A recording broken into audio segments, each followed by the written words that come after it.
Kilometre ದೂರದಲ್ಲಿರೋ Shantivan ಸ್ಟಾಪ್ನಲ್ಲಿ ಇಳಿದಿದ್ದಾಳೆ.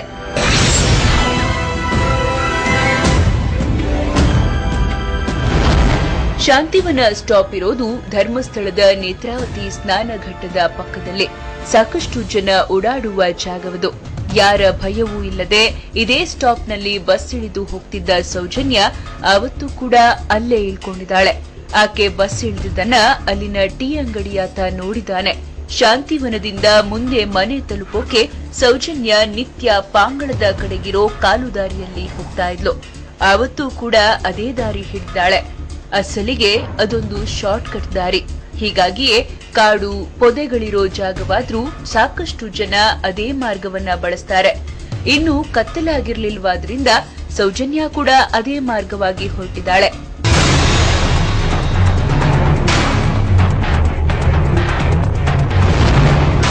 ಕಾಲೇಜಿನಲ್ಲಿ ಯಾವುದೇ special class ಇದ್ರೂ 6 ಗಂಟೆಯೊಳಗೆ ಸೌಜನ್ಯ ಮನೆ ಸೇರ್ಕೊಳ್ತಿದ್ಲು.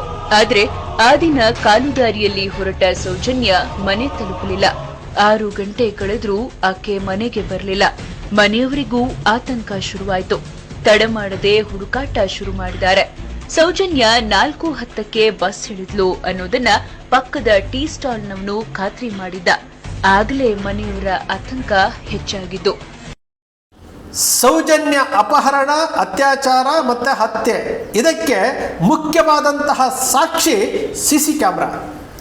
ಸಿಸಿ ಕ್ಯಾಮ್ರಾ ಇರಲಿಲ್ಲ ಅಂತೇಳಿ ತನಿಖಾಧಿಕಾರಿಗಳು ಕೊಡುವಂತಹ ಹೇಳಿಕೆಗಳು, ರುದ್ರಮುನಿಯವರು ಸಿಸಿ ಕ್ಯಾಮ್ರಾ ಇದ್ದರೂ ಸಹ ಅದು ಬೆಳಕಿರಲಿಲ್ಲ ಅಂತ ಕೊಡುವಂತಹ ಹೇಳಿಕೆಗಳು.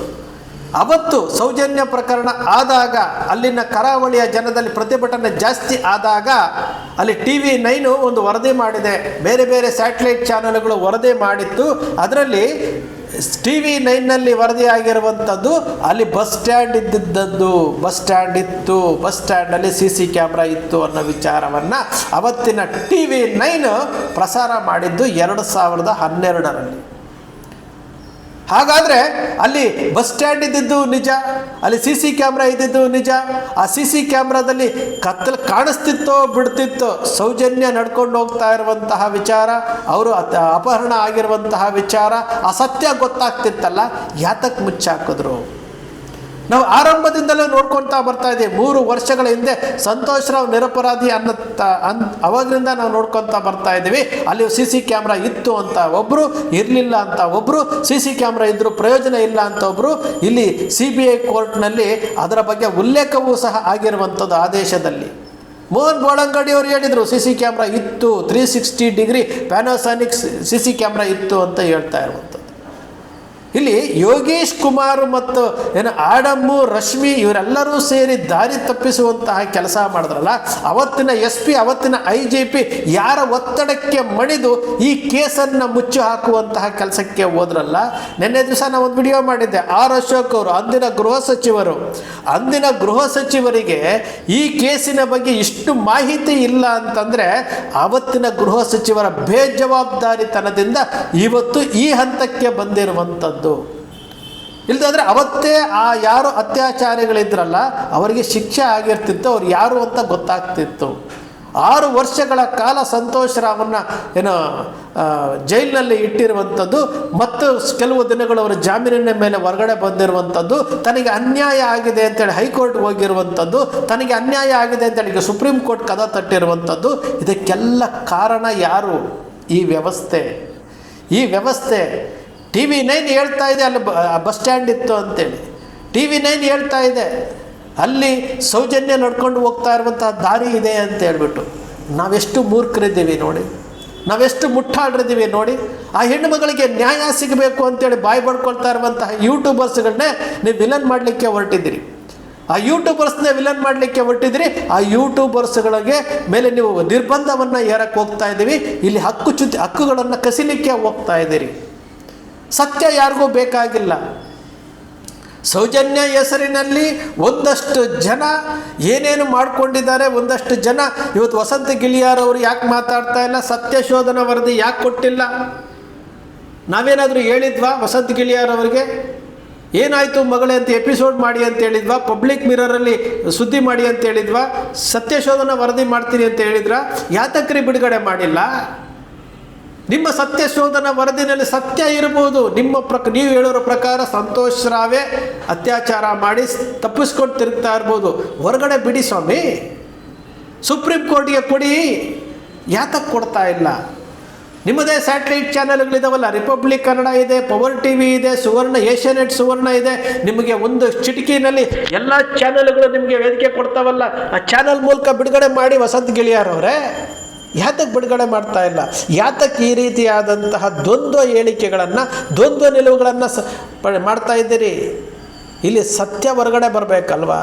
ನೀವು ಪ್ರಾಮಾಣಿಕವಾಗಿ ನೀವೇನಾದರೂ ಸತ್ಯ ಶೋಧನೆಯನ್ನು ಮಾಡಿದ್ದಿದ್ರೆ ಖಂಡಿತವಾಗಲೂ ನೀವು ಅದನ್ನು ಬಿಡುಗಡೆ ಮಾಡ್ತಾ ಇದ್ರಿ. ಯಾತಕ್ಕೆ ಬಿಡುಗಡೆ ಮಾಡ್ತಾ ಇಲ್ಲ? ನಾವು ಅದನ್ನೇ ಪ್ರಶ್ನೆ ಮಾಡ್ತಾ ಇರುವುದು. ಒಂದಷ್ಟು ಜನ ವಾಟ್ಸಪ್ಪಲ್ಲಿ ನನ್ನ ಹತ್ರ ಮಾತಾಡ್ತಾರಲ್ಲ, ಸತ್ಯ ಹೊರಗಡೆ ಬರಬೇಕು, ಸತ್ಯ ಹೊರಗಡೆ ಬರಬೇಕು ಅಂದರೆ, ಸತ್ಯ ಹೊರಗಡೆ ಬರಬೇಕು ಅಂತಲೇ ನಿಮ್ಮ ಅಕ್ಷರ ಮೀಡಿಯಾ ನಿರಂತರವಾಗಿ ಅದನ್ನು ಜೀವಂತವಾಗಿಡೋದಕ್ಕೋಸ್ಕರವಾಗಿ ನಾವು ಮಾತಾಡ್ತಾ ಇರುವಂಥದ್ದು. ಇವತ್ತು ಯೂಟ್ಯೂಬರ್ಸ್ ಇಲ್ಲ ಅಂದಿದ್ದರೆ ಈ ಪ್ರಕರಣ ಯಾವತ್ತೋ ಸತ್ತೋಗ್ತಿರ್ತಿತ್ತು. TV9 ಏನೋ ಅವತ್ತು ಸೌಜನ್ಯ ಪ್ರಕರಣ ಆದಾಗ ಏಷ್ಯಾನೆಟ್ ಸುವರ್ಣ ಇವೆಲ್ಲವನ್ನು ವರದಿ ಮಾಡಿದ್ವಲ್ಲ, ಆ ವರದಿಯ ಆಧಾರದ ಮೇಲೆ ಇವತ್ತು TV9 ಯಾಕೆ ಸುದ್ದಿ ಮಾಡ್ತಾ ಇಲ್ಲ? ಯಾತಕ್ಕೆ ಸುದ್ದಿ ಮಾಡ್ತಾ ಇಲ್ಲ? ಇಷ್ಟೊಂದು ವಿಚಾರ ಸುಪ್ರೀಂ ಕೋರ್ಟಲ್ಲಿ ಈ ಕೇಸು ಹೋಗಿದೆ. ಐ ವಿಟ್ನೆಸ್ಸು ಚಿಕ್ಕ ಕೆಂಪಮ್ಮನವರು ಬಂದಿದ್ದಾರೆ. ಚಿನ್ನಯ್ಯ ಹೇಳಿರುವಂತಹ ಮಾತುಗಳು ಇವೆಲ್ಲವೂ ಸಹ ಗೊತ್ತಿದ್ರೂ ಸಹ ಒಬ್ಬ ಸ್ಯಾಟಲೈಟ್ ಚಾನಲ್ನವರು ಚಿಕ್ಕ ಕೆಂಪಮ್ಮನವರನ್ನು ಕೂರಿಸ್ಕೊಂಡು ಏನಾಯಿತು ಏನು ಅನ್ನೋದ್ರ ಬಗ್ಗೆ ಮಾತಾಡಿಲ್ಲ. ಅವರನ್ನೇ ವಿಲನ್ ಮಾಡಲಿಕ್ಕೆ ಹೋದರು. SIT ಅವರು ಚಿಕ್ಕ ಕೆಂಪಮ್ಮನವರಿಗೆ ಕೊಟ್ಟಂತಹ ಟಾರ್ಚರ್ಗಳ ಬಗ್ಗೆ ಚಿಕ್ಕ ಕೆಂಪಮ್ಮನವರು ಯೂಟ್ಯೂಬರ್ಸ್ ಮೂಲಕ ಹೇಳ್ಕೊಂಡಿದ್ದಾರೆ. ಅದು ಸುದ್ದಿ ಆಗಲಿಲ್ವಾ? ಸುಪ್ರೀಂ ಕೋರ್ಟಲ್ಲಿ ಇವತ್ತು ಅಡ್ಮಿಟ್ ಆಗಿ ನೋಟಿಸ್ ಇಶ್ಯೂ ಆಗಿದೆಯಲ್ಲ, 1 ತಿಂಗಳು ಮುಗಿದು ಸರ್ಕಾರ ನೋಟಿಸ್ ಕೊಟ್ಟಿದೆಯಲ್ಲ, ಯಾವ ರೀತಿಯಾದಂಥ ತನಿಖೆ ನಡೀಬೇಕು ಅಂತೇಳಿ ಅಭಿಪ್ರಾಯ ಸೂಚಿಸಿದೆಯಲ್ಲ, ಇದರ ಬಗ್ಗೆ ಯಾಕೆ ಸ್ಯಾಟಲೈಟ್ ಚಾನಲ್ಗಳು ಮಾತನಾಡ್ತಾ ಇಲ್ಲ? ಮಾತಾಡಬೇಕಲ್ಲ. ಎಲ್ಲರೂ ಸಹ ಈ ರೀತಿ ತಮ್ಮನ್ನು ತಾವು ಇನ್ನೊಂದಕ್ಕೆ ಅರ್ಪಣೆ ಮಾರ್ಕೊಂಡ್ಬಿಟ್ಟಿದ್ದೀರಿ ಅಂತಂದರೆ, ಹಾಗಾದರೆ ಈ ಸಂವಿಧಾನವನ್ನು ಕಾಪಾಡುವಂಥವ್ರು ಯಾರು? ಈ ದೇಶವನ್ನು ಕಾಪಾಡುವಂಥವ್ರು ಯಾರು? ಇಂತಹ ಹೆಣ್ಣು ಮಕ್ಕಳು ಲಕ್ಷಾಂತರ ಜನ ಇವತ್ತು ಇನ್ನು ಹೊರಗಡೆ ಬಂದಿರುವುದು ಸೌಜನ್ಯ ಪ್ರಕರಣದಂತಹ ಕೆಲವು ಜನ ಮಾತ್ರ. ಆದರೆ ಸತ್ತು ಹೋಗ್ತಾ ಇರುವಂತಹ ಹೋರಾಟಗಳಿಗೆ, ಸತ್ತು ಹೋಗ್ತಾ ಇರುವಂತಹ ಈ ಪ್ರಕರಣಗಳಿಗೆ ಜೀವ ತುಂಬಬೇಕಾದಂತಹ ಮೀಡಿಯಾಗಳು ಇವತ್ತು ಸತ್ತು ಹೋಗ್ತಾ ಇದ್ದಾವೆ. ಅವು ಸಹ ಸತ್ತು ಹೋಗಿದ್ದಾವೆ, ಜೀವ ಕಳ್ಕೊಂಡಿದ್ದಾವೆ ಅಂತಂದಾಗ ನಾವು ಯಾರನ್ನ ಪ್ರಶ್ನೆ ಮಾಡಬೇಕ್ರಿ? ಈ ರಾಜ್ಯದ ಗೃಹ ಸಚಿವರು ಬೇಜವಾಬ್ದಾರಿತನದಿಂದ ಹೇಳಿಕೆ ಕೊಡ್ತಾರೆ.